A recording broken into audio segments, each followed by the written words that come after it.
Dhaabbata mootummoota gamtoomanii sagantaan nyaataa addunyaa Itoophiyaatti namoonni miiliyoona 7.4 sababa hongeetiin beelaaf saaxilamuu beeksise.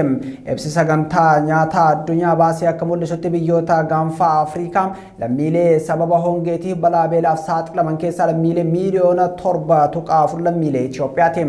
Itoophiyaa naannoo kibbaa fi kibba bahaa biyyattii keessatti hongee hamaa mudateen hanqinni midhaan nyaataa lammiilee mudachuu isaa sagantaan nyaataa addunyaa beeksiseeti jira. Lammiilee miiliyoona 7.4 keessaa miliyoona 3.3 naannoo Somaalee miliyoonni 3.9 naannoo Oromiyaa lammiileen 900 fi 22 ta'an ammoo naannoo kibbaa keessatti beelaaf saaxilamanii jiru jechuun sagantaan nyaataa addunyaa ibseeti jira. Namoonni 300 ta'an bishaanii fi nyaata beelladoota barbaaduuf akka buqqaan dhaabbatichi ibseeti jira. Barattoonni miliyoona walakkaa ta'an barnoota addaan kutuuf dirqamanii jiru kan jedhe dhaabbatichi lammiilee balaa hongee kanaan miidhamaniif deeggarsi akka barbaachisu ibseeti jira.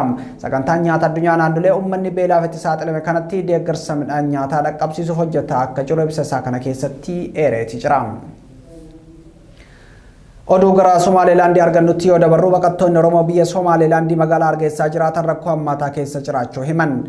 Baqattoota kanneen gidduudhaan namoonni Oromiyaa miidiyaa neetworkii dubbisee guyyaa guyyaadhaan saamichaa fi reebicha humnoota mootummaa biyyattiitiin irratti raawwatamaa jira jedhan. Kana malees humnoonni kunneen dhalattoota Oromoo biyya isaaniitti galchina jechuun magaalaa Hargeysaa irraa namoota maatii wajjin guuranii magaalaa Wacaalee geessuun garii ammoo osoo achuma hin gahin karatti harcaasaa jiraachuu himaniiti jiru.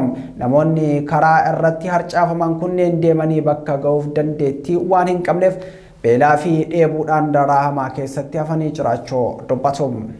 Oduun har'aaf qabanne kana